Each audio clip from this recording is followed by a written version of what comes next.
My mother was the Queen for a very long time. And although you kind of know that this might happen, you don't really think about it very much.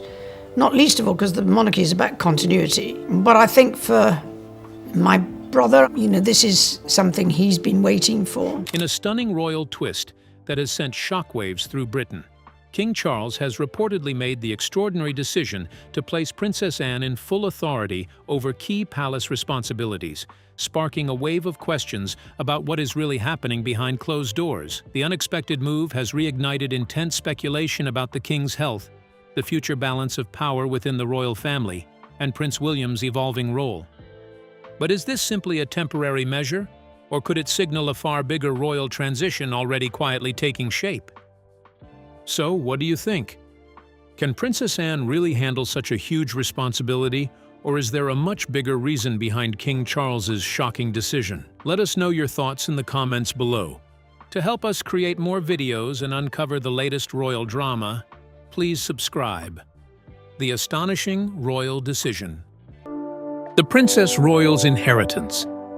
Princess Anne, the only daughter of Queen Elizabeth II and Prince Philip, has always been regarded as one of the hardest-working members of the royal family.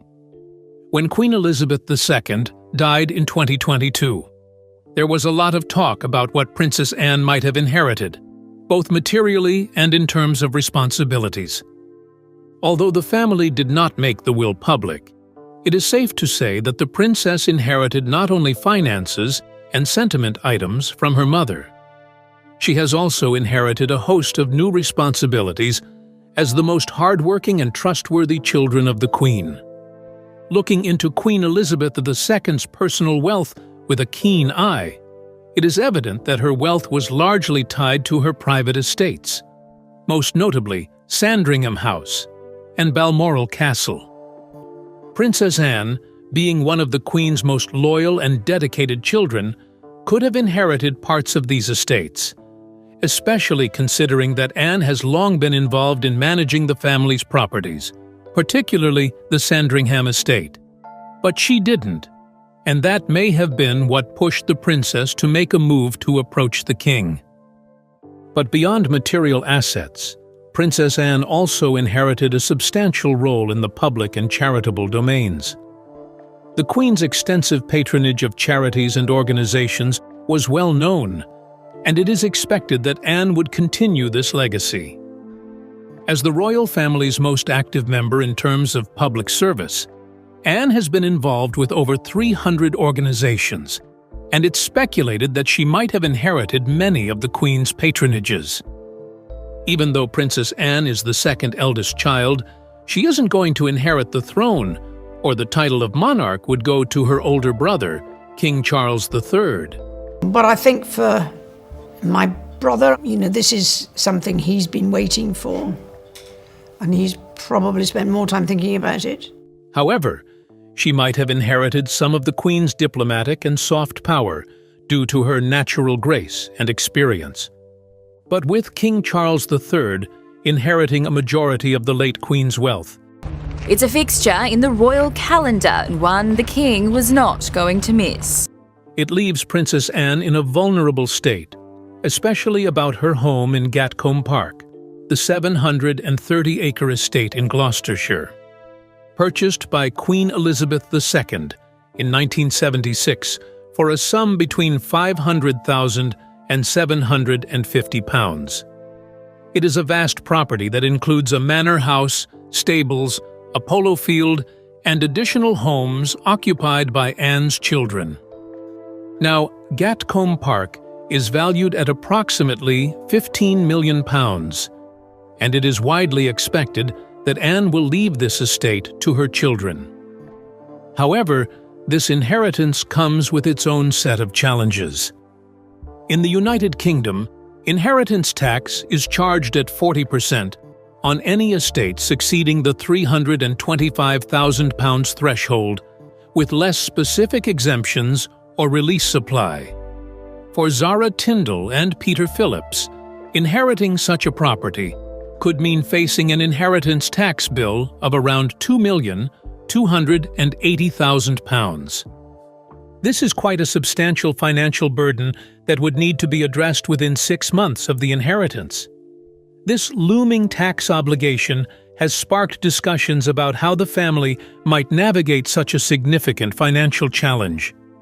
There is a chance that the princess and her family could lose the estate because of the inheritance tax it bears. But how exactly is Princess Anne, and why does she already own Gatcombe Park? King Charles and Anne relationship timeline.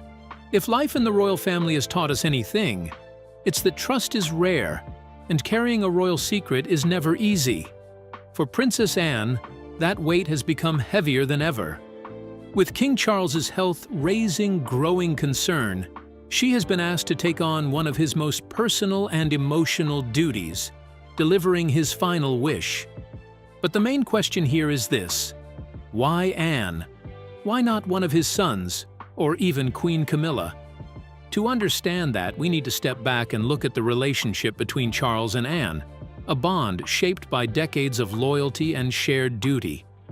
So stay with us, because once you hear this, the king's decision begins to make perfect sense. King Charles was born on November 14, 1948.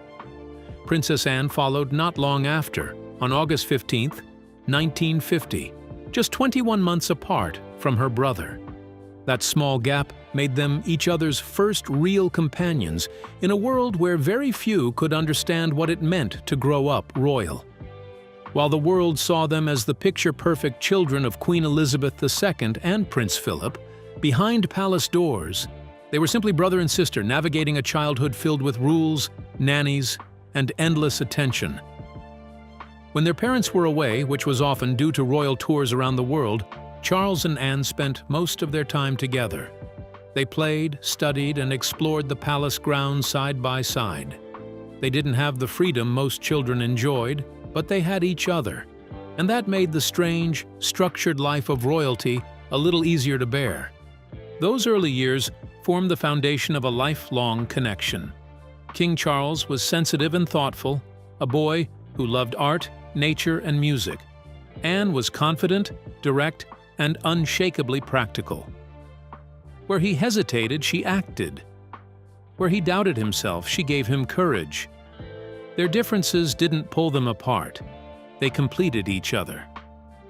One of the strongest signs of that came during Charles's years at Gordonstoun, a strict Scottish boarding school his father insisted he attend. Charles famously hated it, describing it as colditz in kilts. The harsh weather, tough discipline, and isolation made him miserable. And through that, Anne was one of the few people he confided in. She listened without judgment and defended him from teasing within royal circles. That kind of loyalty was rare, even in a family that valued duty above all. As adults, that bond continued through moments of deep personal trial. In the 1980s and 1990s, when Charles's troubled marriage to Princess Diana made headlines around the world, it is, but I've had a small run out to it all in the last 6 months. Anne didn't take sides or add fuel to the media fire. She avoided interviews, refused gossip, and offered quiet comfort to her brother. She stood by him when his public image was at its lowest, not as a royal, but as a sister who knew the weight he carried. Even more recently, after the death of their parents, Anne and Charles were often seen together at key events like the annual King's Foundation Awards ceremony. They were also seen walking side by side during Queen Elizabeth's funeral procession, exchanging private words at memorial services. In those emotional moments, you could see their shared grief, but also their comfort in having each other close by. But aside how close they are, Princess Anne has something more, and that is a reputation for bringing order to the royal family whenever things start to fall apart. Princess Anne has been called the family's backbone, a role she earned through decades of hard work and dedication. You see, Anne has always been one of the hardest-working members of the monarchy. She took her first royal tour at just 19, joining her parents on a months-long trip to Australia and New Zealand. It wasn't just a family trip, it was the moment she stepped into public duty, showing early on that she could handle the pressures of royal life. That same year, in 1970, Anne became the president of Save the Children UK. She didn't just lend her name, she worked. She traveled, spoke, and visited some of the world's poorest communities. For nearly 50 years, she used her position to push for real change, making her one of the most respected royals internationally. Queen Elizabeth saw this as more than charity work. To her, Anne's tireless effort was also diplomacy, a way to show the world that the crown still cared, that it had a human face. And in times when other royals faced scandals or criticism, Anne's record remained spotless. She didn't chase attention or glamour. She simply showed up and did the job. When the Queen passed away in 2022, that same sense of duty carried over to Charles's reign. Anne didn't hesitate. She stepped up. At King Charles's coronation in May 2023, Anne served as the Gold Stick in Waiting, a role that dates back to the 1400s. She rode on horseback, leading 6,000 members of the armed forces as they escorted her brother through London. It was both a symbolic and personal moment, a sign that Charles trusted no one more than Anne to stand by his side on the most important day of his life. Later that year, Parliament officially recognized that trust when Anne was added as a Counselor of State, meaning she was allowed to perform royal duties if the king is unable to. Traditionally, that position goes to the monarch's spouse and the next 4 adults in the line of succession. But Charles made sure his sister was included, showing how deeply he relies on her judgment. And that trust has only deepened as his health has declined. Since King Charles' cancer diagnosis in 2024, Anne has quietly stepped in to represent him at countless events. When the king was forced to cancel engagements for treatment, Anne filled the gap, attending ceremonies, honoring public commitments, and maintaining the crown's visibility. Beyond her visible duties, Princess Anne plays a crucial role behind palace walls. When tensions rise, particularly between her nephews Prince William and Prince Harry, she's often the voice of reason. People close to the family say that Princess Anne is one of the few who can speak calmly to both William and Harry without taking sides.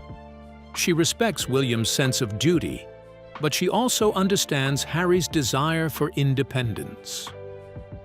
Because she has earned respect across the family and the public, she is among the very few who can help keep conversations civil when old wounds and pride threaten to erupt.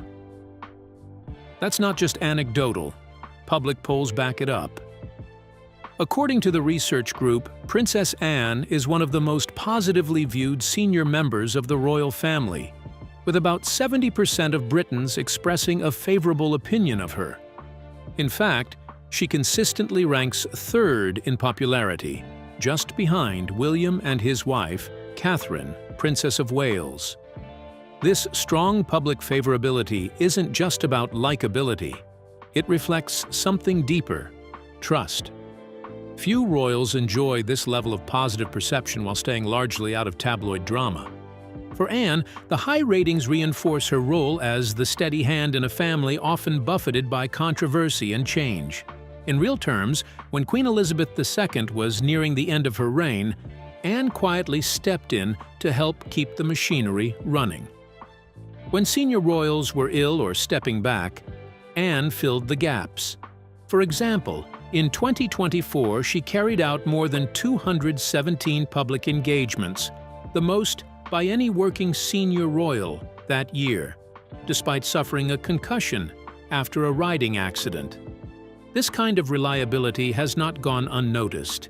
Her public workload and popularity show she doesn't just have a reassuring presence, she delivers results. That's why when her brother, King Charles III, began to think about what would happen when he could no longer carry out his duties, it wasn't surprising that he turned to her. Because his trust in her isn't just about being his sister, it's about belief. Belief that she will handle his final, most sensitive request with the same calm, loyalty, and strength she's shown her whole life. So what exactly did King Charles ask her to do? Let's dive into it. The night no one was supposed to know about. Let us start with what we know, or rather, what managed to slip through the carefully constructed walls of palace silence. The meeting did not appear on any official schedule. There was no public announcement, no carefully worded press release softening the significance of the occasion, and no familiar language of routine royal business designed to keep the outside world calm and uncurious. According to sources familiar with palace operations, King Charles summoned Princess Anne for a private audience at a moment when the institution itself seemed to be holding its breath. Think about what that means for a second. This is Buckingham Palace, one of the most meticulously managed, schedule-obsessed institutions on the planet. Every royal engagement is logged, briefed, coordinated, and communicated through layers of staff whose entire professional existence is built around controlled messaging. An unscheduled meeting of this nature, in the middle of the night, with aides forcibly removed from the corridor. That does not happen by accident. That happens when someone inside the palace has decided that what is about to occur cannot risk being witnessed by the wrong eyes. Those familiar with the atmosphere inside the royal household that night describe a king who looked visibly tired, but not uncertain. There is a difference, and it matters enormously. Exhaustion is physical, uncertainty is structural. Charles may have been carrying the weight of illness and duty in his body, but the decision he was preparing to make had clearly been turning inside his mind for a very long time. One insider described the mood in the room as resolute, the kind of resolve, they said, that only appears when a person has stopped asking whether a difficult thing must be done and has simply accepted that the time has come to do it.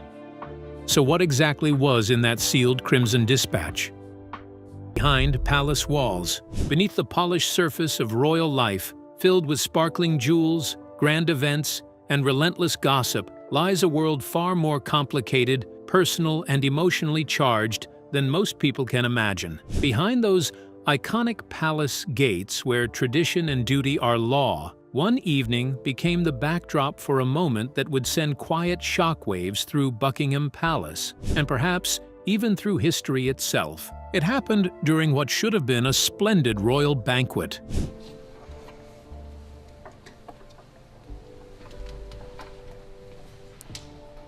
A night of elegance, glittering gowns, and toasts raised under golden chandeliers. But amidst the clinking of glasses and polite laughter, a royal confrontation unfolded, one that no one saw coming. Princess Anne, known for her sharp mind, steady composure, and unwavering sense of duty, broke the fragile silence with a statement that sliced through the room like a blade. Turning to Queen Camilla, she spoke with poise, but with unmistakable resolve. "You are the Queen Consort, not the Queen." The room fell still. For a split second, time seemed to freeze. Some guests stared in disbelief, unsure whether they had truly heard what they thought they had. But those who knew Anne understood. She doesn't speak unless it matters. And that night, it mattered more than ever. This wasn't a simple disagreement over royal etiquette. It was a deep, principled stand rooted in memory, loyalty, and a promise made long ago.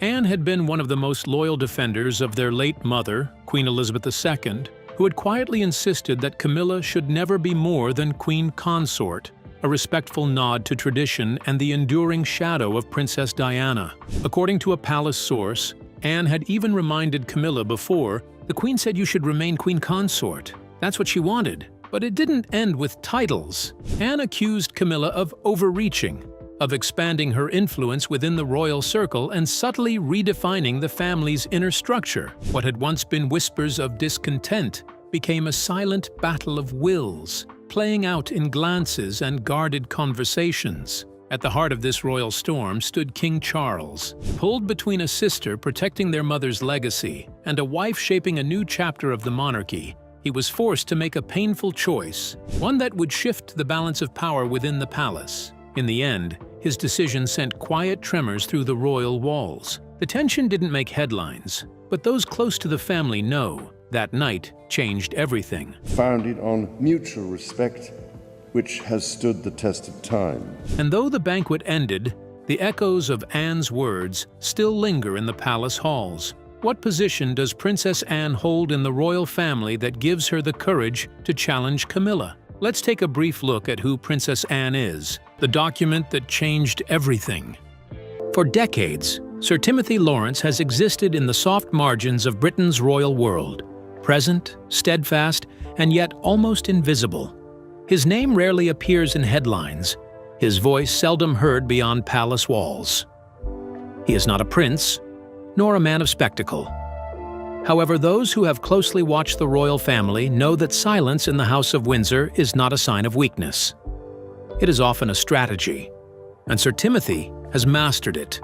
Born in 1955, Lawrence built his life not on glamour, but on discipline.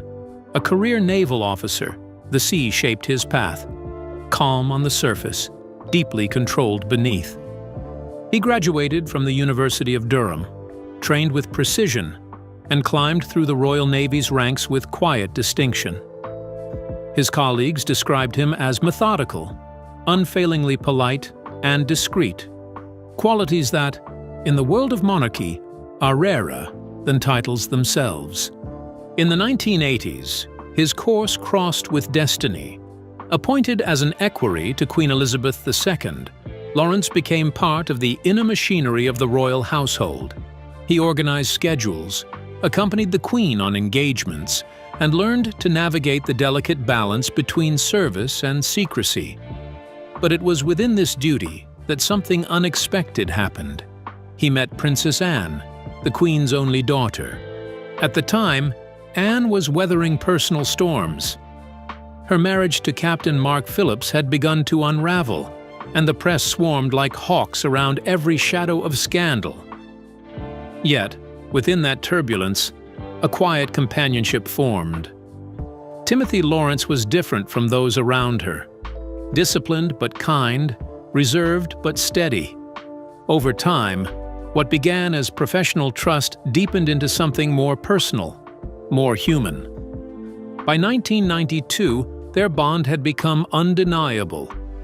That December, in a modest ceremony in Crathy Kirk, near Balmoral, Princess Anne married Timothy Lawrence, a royal wedding stripped of pageantry, defined instead by sincerity.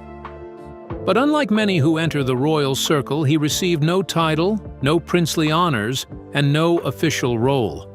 He became simply her husband, a man without crown or courtly rank, standing 2 steps behind, yet always beside her.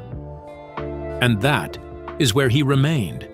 Through decades of state occasions, foreign tours, funerals, and family crises, Sir Timothy was there, not as the center of attention, but as the steady presence behind it. His loyalty was quiet, but unwavering. His composure, unbroken. To the public, he was the man in the background. To the family, he was something far rarer. Dependable. So when King Charles III recently conferred upon him the title of Knight Grand Cross of the Royal Victorian Order, those who understand the hidden language of monarchy took notice. This was not a routine gesture. It was a message. For in the royal world, where every medal carries meaning and every ribbon whispers intent, such timing cannot be accidental. After 30 years of faithful service, to the crown, to Anne, and to the quiet dignity of duty. The man who never sought a title has finally been given one. But whether this marks gratitude, strategy, or something more subtle remains the question echoing through palace corridors. So, what hidden message lies beneath this quiet honor? Was it gratitude, a warning, or the start of a deeper royal shift? Keep watching. Ways to offset the inheritance tax on Gatcombe Park.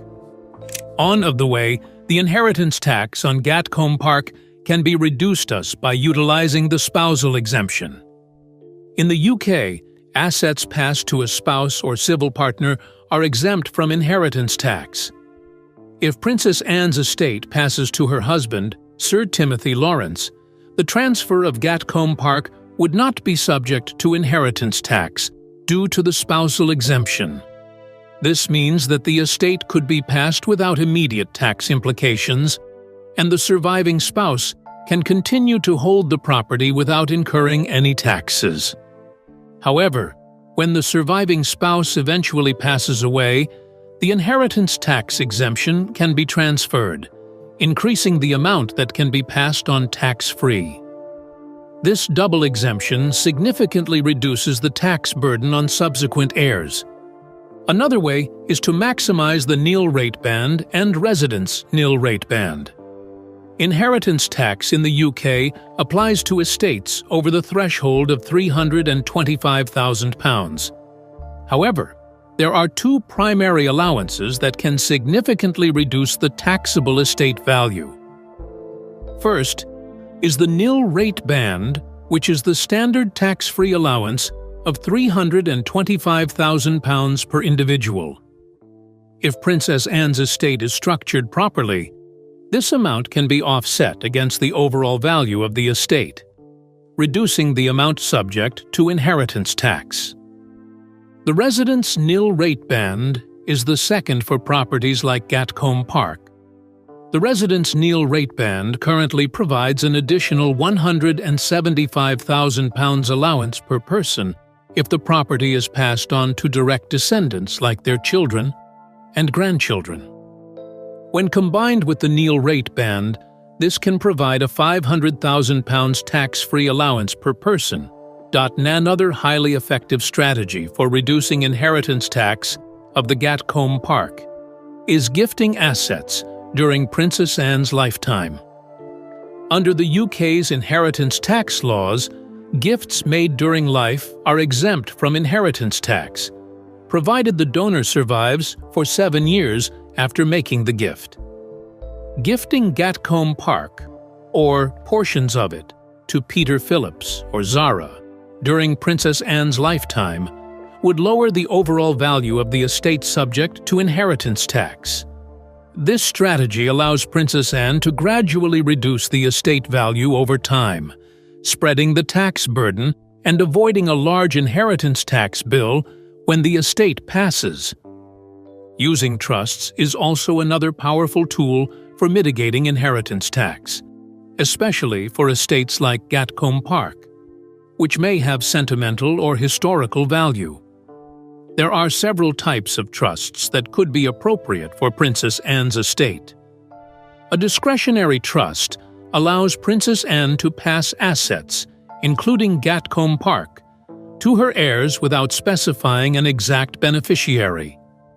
Instead, the trustees can decide who benefits from the estate, potentially spreading the inheritance tax burden across several generations. Trusts can help manage wealth efficiently and reduce the immediate inheritance tax impact, as the assets are legally removed from the estate. Princess Anne trusts could also place Gatcombe Park in a trust for future generations to ensure that the estate is passed down tax efficiently, preserving wealth for the family without triggering a substantial inheritance tax bill each time the property is passed on. If parts of Gatcombe Park are used for agricultural purposes, whether through farming, forestry, or other forms of land management, it may qualify for agricultural property relief. The agricultural property relief allows agricultural property to be passed on without incurring inheritance tax, provided certain conditions are met. This can be particularly beneficial if parts of Gatcombe Park are used for farming or agriculture, and Princess Anne's family continues to use the estate in this way. These are all tax strategies to help the family manage the financial burden that will come with keeping Gatcombe Park. The estate holds a high sentimental value to Princess Anne and her children, so it is very unlikely that it will be sold. Would Princess Anne have to give up her home, or would Zara Tyndall and Peter Phillips sell off some of their other properties to keep their inheritance? Let us know your thoughts in the comments section. Would you like to see more videos like this? Click on the next video on your screen. You'll love it.